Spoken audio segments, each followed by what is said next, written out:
You like microgames? You like Bone Boys? You like playing microgames with calcium-fueled action? Well, Spookware might just be the game for you. I don't often do video game reviews because my brain is a pile of mud, but when a game decides to resuscitate what remaining brain cells I have like Spookware does, then I have to talk about it. Developed by Beeswax Games and published by DreadXP, the publishers of the many wonderful DreadX games, which are collections of short horror video games, and I may have to talk about them someday. Because even though I'm a tiny baby who hates horror, I somehow love the DreadX collections. You can play Squirrel Stapler and build a new body for your lovely wife. Spookware was originally a minigame full of microgames in the third DreadX collection, and now it's its own standalone title. But before I talk about the game, I have to mention the skeleton elephant or skelephant in the room. There's around 3 to 5 hours of playtime in the first episode, containing 3 chapters for $13 US, and the next episodes will be DLC.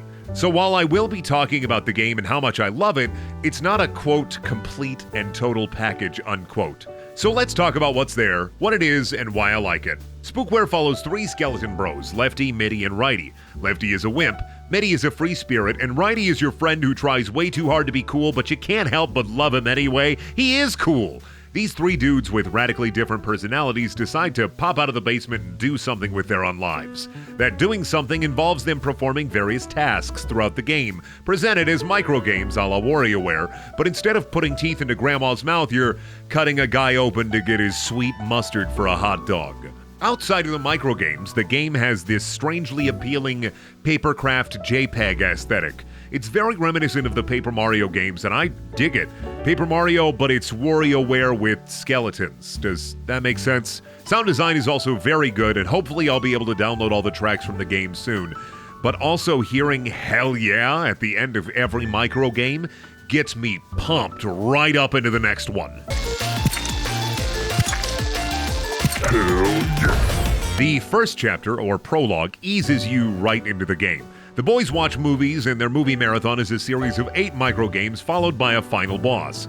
As is the case in WarioWare, when you get to a certain point in the series of minigames, it starts to speed up the timer to make it more challenging. I knew I'd like this game when one of the first microgames you end up playing is just filing your taxes. But it's spooky! The boss round of the prologue involves you sorting cards by suit in front of that Nosferatu guy from SpongeBob. Yeah, also the horror movie from 1922. I just wanted to see how mad you would get. After the prologue, we get to Chapter 1. The Bone Bros realize that they've squandered so much of their life just watching cool movies and hanging out in their ghouly grave. And they'll be 18 in just a few days. Oh no, time to go to school. Now it's time to register and head to our first class. But Righty is too cool to learn school and decides to nap. Oh, Deerhead Man! Deerhead Skullman. The Deerhead Skullman pops up throughout the various chapters, but remains a mysterious entity so far, appearing at least once in every chapter respectively. He seems to be a major player, but with the current release of the game, he's not much involved until the end of Chapter 3. Now it's time to join band, play bongos, and go through some of these rad rhythm microgames to recruit every single member for the final show, the concert at graduation. Once more, you'll have to roll through 8 microgames using the left and right arrow keys, including xylobones, driving a cop car real good, and stealing paper boats with your sewer hand. The final microgame is the concert itself, one last rhythm game to really tie everything together. After that, it's time for a recap and on to the next chapter. Righty wants to take on the world, and luckily after graduating from high school in only a day, there's a cruise ship ready and waiting to go close by. The boys get a ticket.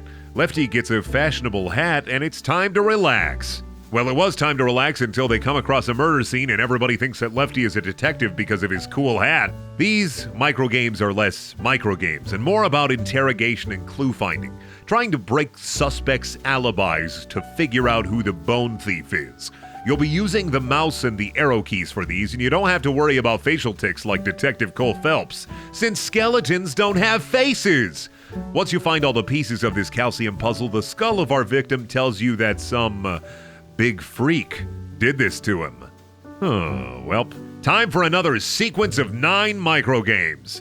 These will be only using the mouse. You'll Bioshock pipe hack, count ghosts, play I Spy, and the final boss is a difficult game of bone operation. Finally, the 3rd chapter. On the boat that you were just on, there was a man named Mr. Blue. Mr. Blue was integral to the case in Chapter 2, and he was also a thief. So now he's being arrested by the police, but he decides to give you his restaurant in Bonehattan, and Mitty always wanted to be a chef. This is probably my favorite of the 3 chapters released so far. In this one, the gameplay is changed up once again, wherein you manage a restaurant a la Diner Dash, with the microgames being anywhere from finding the right time for the microwave to cutting fingers off of a hand. Managing the customers in between the microgames can feel a bit hectic if you can't keep up. You know what they say, if you can't handle the heat, then stay out of the Bone Kitchen. You spend time in between managing the restaurant looking for recipes to level up your palate game, new recipes being new microgames. Once you've found all the microgames in the city, you'll travel to the Temple of Infinite Taste to learn 5 final microgames before taking your final test, involving 1 more restaurant management series of games and 1 more recipe for the Deer Skull Man. The game ends with a cliffhanger and the boys are taken to prison. Presumably, this will be the setting for the next chapter in the next episode of the game, and I'm excited.